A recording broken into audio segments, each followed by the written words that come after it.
Today, we're talking about a skill that can literally change your life: letting go.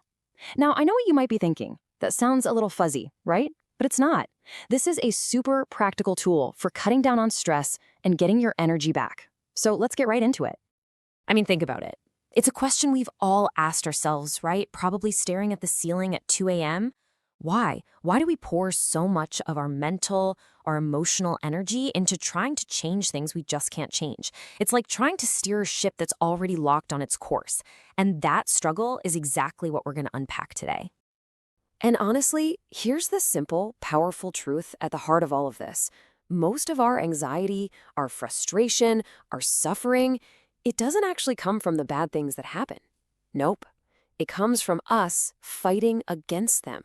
It's that desperate, exhausting attempt to control something that was never, ever in our hands in the first place. So that brings us right to our first big idea here, what we're calling the unwinnable fight. And that's exactly what it is. It's this battle we fight against reality every single day. And it's a fight we are just destined to lose. Just think about it. We've all been there. A relationship ends, and what do? We try to force it, to glue it back together, to how it was. Or maybe your job's on the line, and you're just clinging to this sliver of hope that you can stop what's coming. Well, fighting that fight is absolutely draining.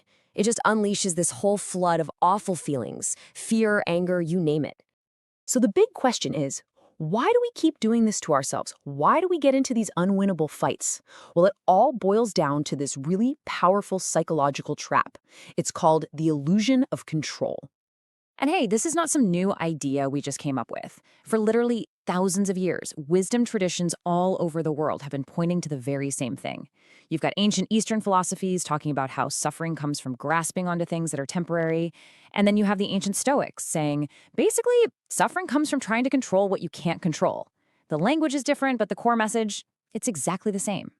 So let's put a really clear definition on this. The illusion of control. It's basically our brain's defense mechanism. We build up these little stories, these schemes, these beliefs, all to protect ourselves from a scary reality that change is constant and it's going to happen whether we like it or not.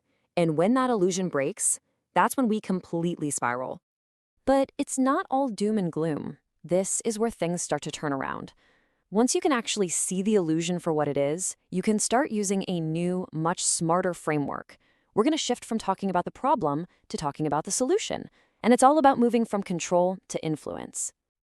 And this chart here just lays out the new strategy perfectly. Think of it this way. If you have total control over something, great. Don't waste time worrying. Take action. Pour your energy into it. Now, on the other end, if you have absolutely zero control, any energy you spend on it is just gone, wasted. That's your cue to practice letting go. But here's the magic part, that middle ground. When you have some control, that's where you focus on influence. For instance, you can't control if you get a promotion, right? But you can definitely influence that decision by doing great work and making your ambitions known.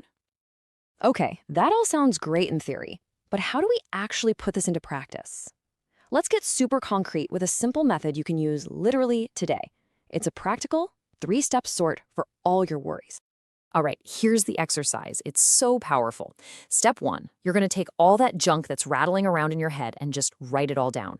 Get it out on paper. Step 2, take every single one of those worries and sort it into one of those 3 categories we just talked about: action, influence, or let go. And then, step 3, this is the most important part. You make a conscious choice to only focus your precious energy on the first 2 piles, the action pile and the influence pile. That's it. Now, what about that third pile, the let go pile? Don't just think, okay, I'm letting this go. No, do something physical. Literally rip that piece of paper to shreds, throw it in the trash. This isn't just for show. That physical act sends a really powerful signal to your brain telling it, we are done here. We are officially taking our energy back from this fight. See, letting go isn't about giving up or being passive. Not at all. It's about making space. And when you clear out all that worry, something new can come in. And that something is trust. Trusting the process, trusting yourself, and trusting that when you stop trying to force things, you actually open the door for even better things to come your way. The legendary author Ray Bradbury, wow, he had some amazing things to say about this. His first piece of advice was basically this: when you're doing what you're truly meant to be doing, it doesn't feel like a grind. It actually gives you energy. That's the sign. That's how you know you're on the right track. And his second insight is such a powerful tool for all of us. He basically used his own energy level as a compass. He said if he wasn't excited to jump out of bed at least 4 mornings a week, he saw that as a clear signal from the universe. It was time to let go and find something new. It wasn't failure, it was just a message to change course. And this really ties it all together. When you let go of trying to force one specific outcome, you suddenly become open to all these other possibilities. Bradbury really believed that if you just trust that process, the right path will show up.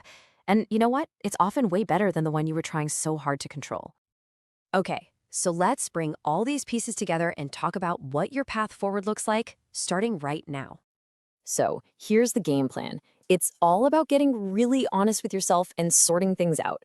First, you figure out what you can actually control, then what you can influence, and finally, you have to find the courage to actively let go of everything else. Remember, this isn't giving up. Think of it as a strategic surrender. You're taking back all that energy you were wasting and pointing it toward building the life you really truly want. And that really brings us to the final question I want to leave you with. Just take a second and imagine it. All the energy you spend right now on worrying, on resisting, on fighting those unwinnable fights. What if you got all of that back? What could you create with it? What new adventure could you start? What would you finally have the energy to build?